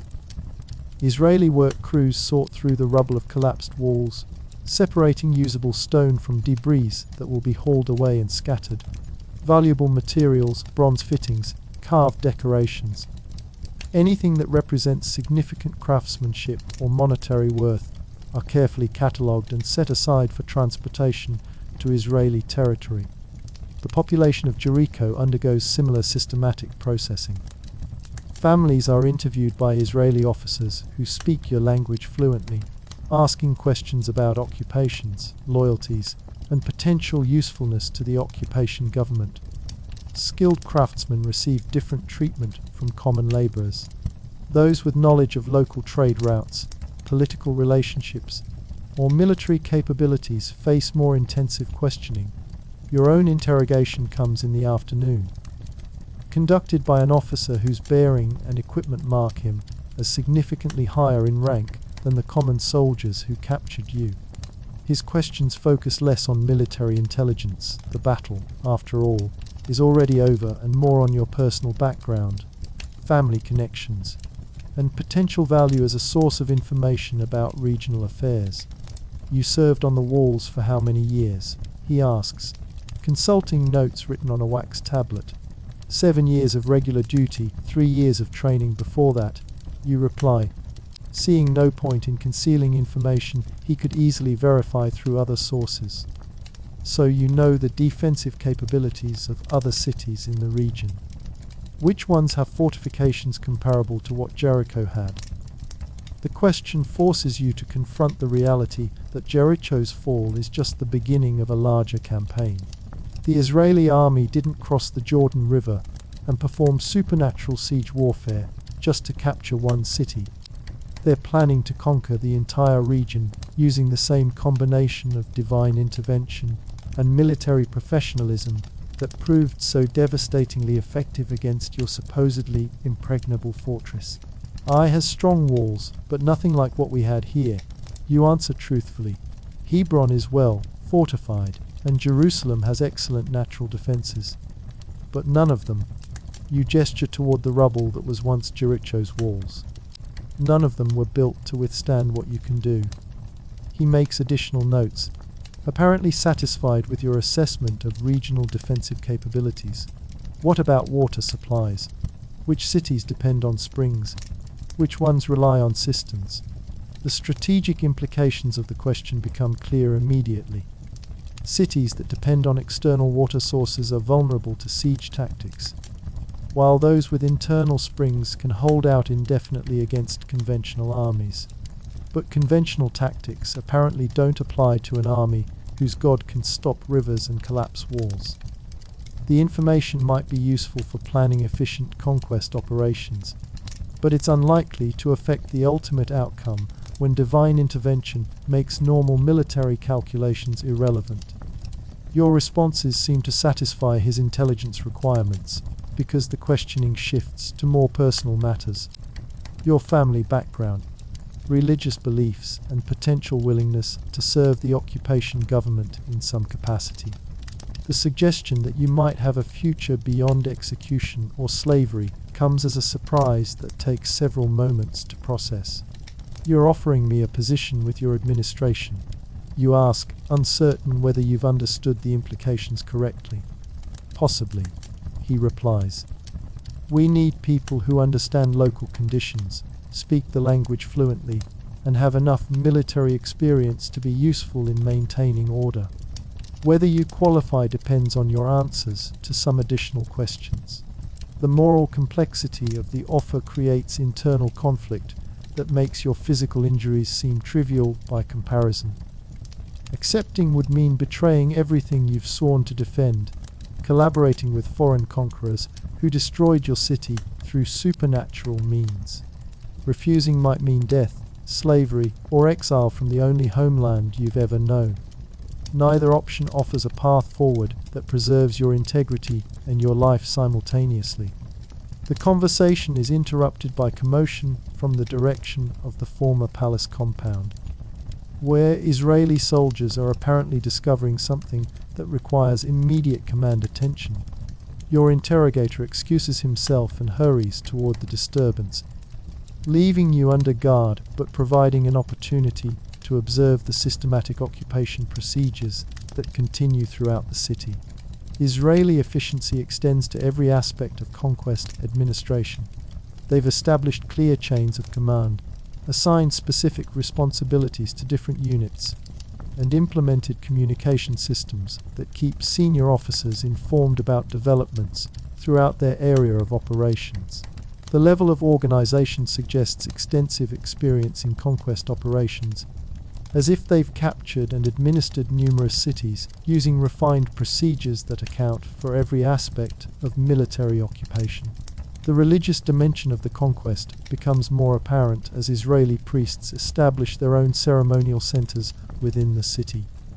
The Golden Ark, focal point of their supernatural military operations, now occupies a position in what was once Jericho's main temple complex. The transition from Canaanite religious practices to Israeli spiritual observances happens with the same systematic efficiency that characterizes their military operations. Evening brings news that affects every resident of conquered Jericho. Israeli commanders announce that the city will be completely destroyed, its population dispersed, and its territory marked as cursed ground that must never be rebuilt.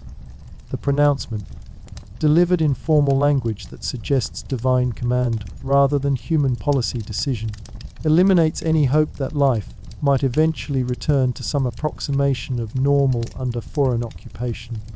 The theological significance of the destruction order becomes clear through conversations among the Israeli soldiers. This isn't simply military necessity or strategic planning, it's the fulfillment of divine commands that require complete elimination of Canaanite religious practices and cultural influences. Jericho's destruction serves as both practical conquest and spiritual purification, removing what their God apparently considers unacceptable corruption from the promised land. Your own future, along with that of every other survivor, now depends entirely on Israeli decisions about individual cases. Some residents will be killed, others enslaved. A few might be allowed to flee to other cities and carry news of Jericho's fate to potential future targets. The arbitrary nature of these life and death decisions, made according to criteria you don't fully understand, emphasizes your complete dependence on the mercy of conquerors who operate according to divine instructions rather than human compassion. As night falls over the ruins of what was once the most strongly fortified city in Canaan, you find yourself contemplating questions that have no satisfactory answers. How do you maintain faith in familiar gods when foreign deities demonstrate superior power? How do you preserve personal dignity when survival depends on collaboration with supernatural conquerors? How do you find meaning in human existence when divine intervention makes individual efforts seem insignificant?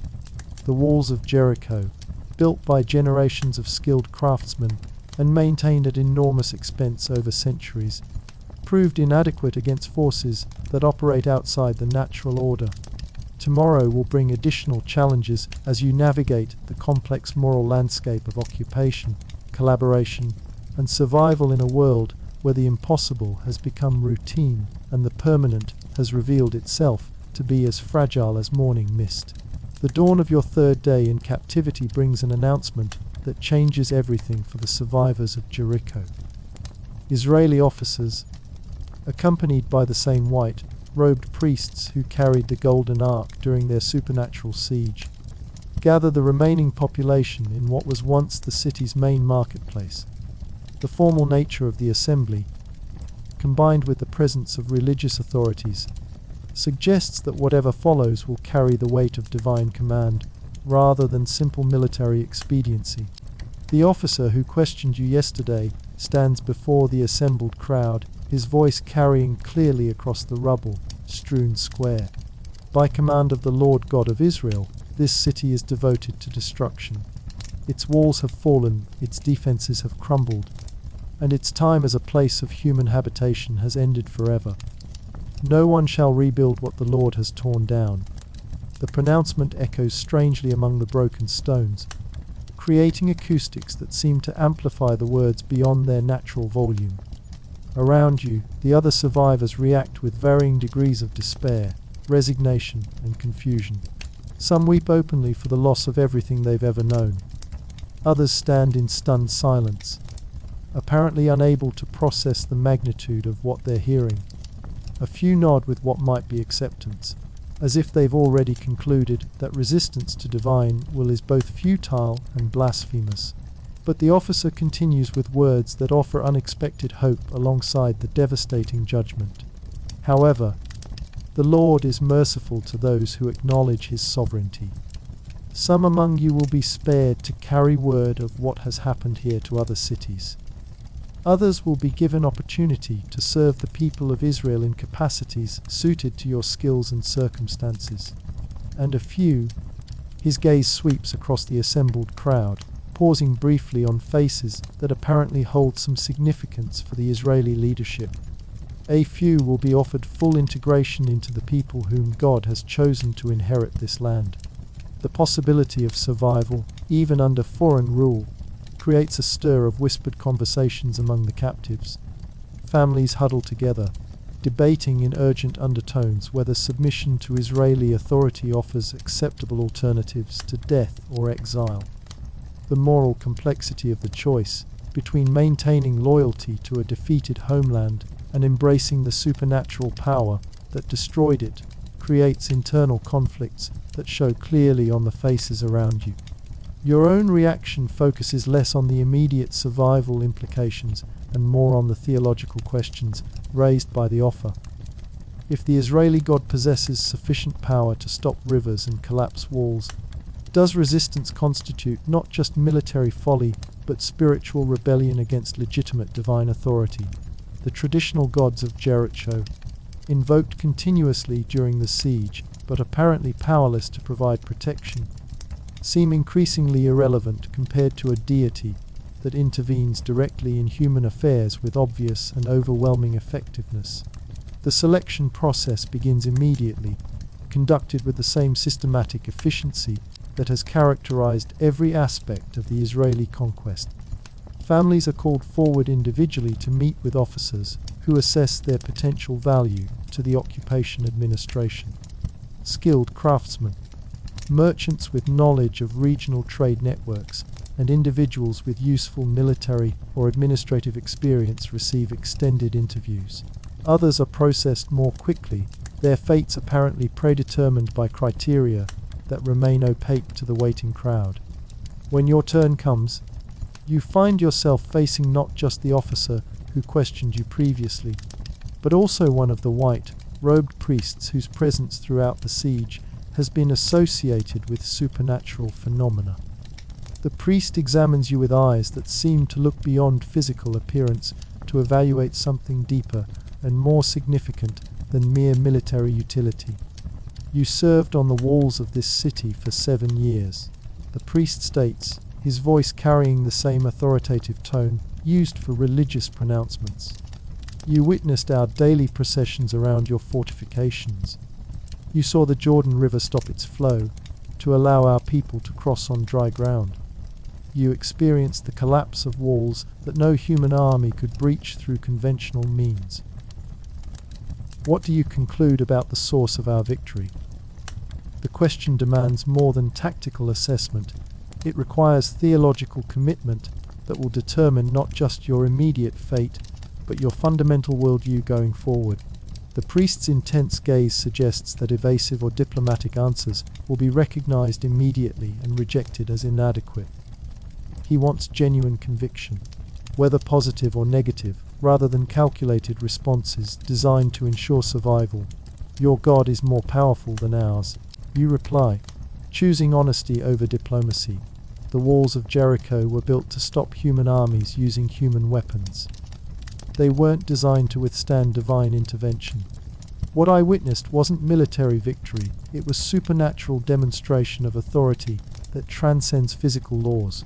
The priest nods, apparently satisfied with your assessment. And what does that mean for your future loyalty and service? The follow-up question cuts to the heart of the moral dilemma facing every survivor. Acknowledging divine power is one thing. Committing to serve that power against your own people and cultural traditions is significantly more complex. Yet the alternatives seem to involve certain death or permanent exile from the only homeland you've ever known. It means, you say slowly, working through the implications as you speak, that resistance to your God is futile, and service to your people might be the only path forward that preserves both life and purpose. The officer makes notes on his wax tablet while the priest considers your response. The pause stretches long enough to become uncomfortable, filled with the sounds of other interviews being conducted and the ongoing activity of systematic city dismantlement. When the priest finally speaks again, his words carry the weight of official decision rather than continued evaluation. You will be given opportunity to prove your sincerity through service to our administration. Your knowledge of regional defenses and local conditions makes you potentially valuable for future operations. But understand this clearly, any attempt to betray our trust, to provide false information, or to assist resistance efforts will result in immediate execution. The Lord sees all deceptions, and his justice is both certain and severe. The conditional nature of your survival creates a strange mixture of relief and apprehension. You've apparently passed whatever tests the Israeli leadership considers necessary for basic trustworthiness. But the future remains contingent on performance that will be evaluated according to standards you don't fully understand. The threat of divine surveillance adds supernatural consequences to any moral failures, making the stakes far higher than simple military discipline would require. Over the following days, you witness the systematic implementation of the destruction order that governs Jericho's fate. Israeli work crews, supervised by engineers who demonstrate impressive technical knowledge, begin the methodical demolition of everything that remains standing after the supernatural wall collapse. Buildings are torn down stone by stone, with usable materials carefully sorted for transportation to Israeli territory and debris scattered to prevent any possibility of reconstruction. The thoroughness of the destruction goes far beyond military necessity. Even foundations are dug up and broken apart. Wells are filled with rubble and sealed. Agricultural terraces are deliberately damaged to prevent cultivation. The Israelis are not just conquering Jericho, they're erasing it from the landscape, so completely that future generations will find little evidence that a major city once existed at this strategic location. Your assigned duties involve serving as interpreter and guide for Israeli officers conducting surveys of the surrounding territory. The work provides opportunities to observe their operational methods while demonstrating your value to their intelligence-gathering efforts. The combination of proving usefulness and gaining insight into Israeli capabilities creates a complex dynamic that shapes your evolving understanding of your captors. The officers you work with display consistent professionalism combined with unwavering confidence in their divine mandate. They plan future operations with the calm assurance of people who know that supernatural assistance will overcome any human obstacles they might encounter. Their maps show detailed knowledge of regional geography, defensive capabilities, and political relationships that suggests extensive preparation for conquest operations extending far beyond Jericho. Which cities do you think will surrender without fighting? One officer asks during a mapping session that covers the entire Jordan Valley region. After what happened here, you reply, studying the locations marked on their carefully drawn charts. Most of them. Word of Jericho's fall will spread faster than your army can march. City rulers throughout Canaan will hear that the strongest fortress in the region collapsed in a single morning without siege engines or scaling ladders. Many will conclude that resistance is suicide. The officer nods, making additional notes besides several city locations. And which ones might still choose to fight? The ones whose gods promise protection comparable to what yours provides. You answer, then pause as the implications of your words sink in. But I don't know of any deities in this region who have demonstrated power approaching what I witnessed during your siege of Jericho. The conversation illustrates the fundamental shift in regional power dynamics created by Israel's supernatural military capabilities. Traditional calculations of defensive strength, strategic alliances, and tactical advantages become irrelevant when one side possesses divine intervention that bypasses normal physical limitations. The psychological impact of Jericho's fall will likely prove more decisive than any conventional military campaign in bringing Canaanite cities under Israeli control. Your own psychological adjustment to serving former enemies involves constant internal tension between survival pragmatism and cultural loyalty. Each day brings tasks that require you to use your knowledge and skills in ways that advance Israeli objectives, effectively collaborating in the conquest of your own region. The moral complexity of the situation defies simple categorization as either treachery or necessity. The Israeli treatment of useful collaborators provides material benefits that make survival more comfortable, but psychological adaptation more complicated. Better food, adequate shelter, and medical care for your injuries create physical well-being that contrasts sharply with the spiritual uncertainty of serving supernatural conquerors, whose ultimate intentions remain opaque. The comfort makes resistance harder to justify, while the benefits make continued collaboration seem increasingly reasonable. Religious observances among the Israeli forces provide daily reminders of the spiritual dimensions underlying their military success. Their prayers, conducted with disciplined regularity regardless of operational circumstances, emphasize themes of divine promise, chosen destiny, and moral obligation that frame conquest in theological rather than merely political terms. The consistency of their spiritual practices suggests genuine devotion rather than calculated psychological manipulation. The Golden Ark, focal point of their supernatural siege operations, now occupies a permanent position in their temporary camp near Jericho's ruins. Its continued presence creates an atmosphere of sacred significance that affects everyone in the vicinity, regardless of their religious background or personal beliefs. The object seems to generate its own spiritual gravity, making normal activities feel somehow more consequential when conducted in its proximity. Weeks pass as the systematic destruction of Jericho continues alongside preparations for future conquest operations. Your role as interpreter and regional consultant becomes increasingly important as Israeli intelligence gathering expands to cover potential targets throughout Canaan. The work provides stability and purpose, while gradually eroding your emotional connections to the homeland that no longer exists in any meaningful sense. The finality of Jericho's destruction becomes apparent as the last recognizable structures are demolished, and their remains scattered across the Jordan Valley, where one of the region's most important cities once stood. Only scattered rubble and filled-in foundations remain to mark the location. The transformation from thriving urban center to empty wasteland happens with shocking speed, demonstrating the efficiency of systematic destruction guided by divine command. Your own transformation proceeds more gradually but with equally profound results. Daily collaboration with Israeli forces, combined with constant exposure to their religious practices and worldview, slowly shifts your perspective from external observer to reluctant participant in their conquest mission.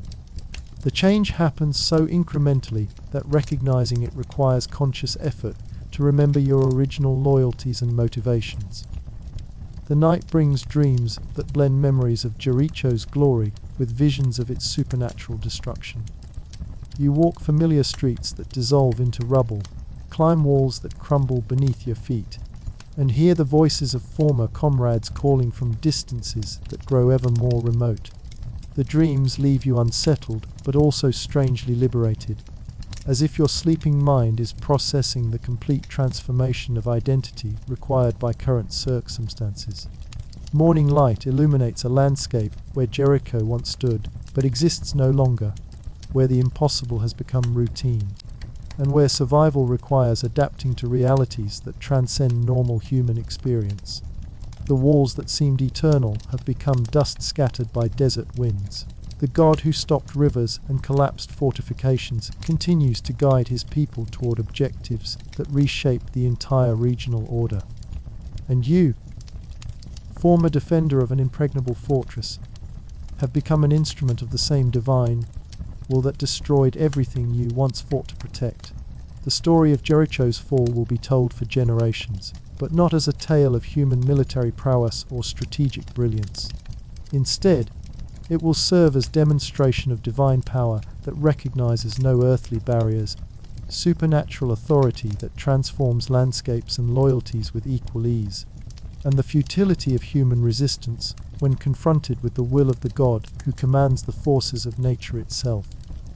In the growing twilight, as another day ends in this transformed world where the impossible has become inevitable, you find yourself strangely at peace with circumstances that once seemed unbearable. The walls of Jericho have fallen, but life continues under new management that operates according to different rules entirely, and sometimes in the quiet moments between tasks. You almost believe that this new reality might offer possibilities that justify the complete destruction of everything you once thought permanent and secure.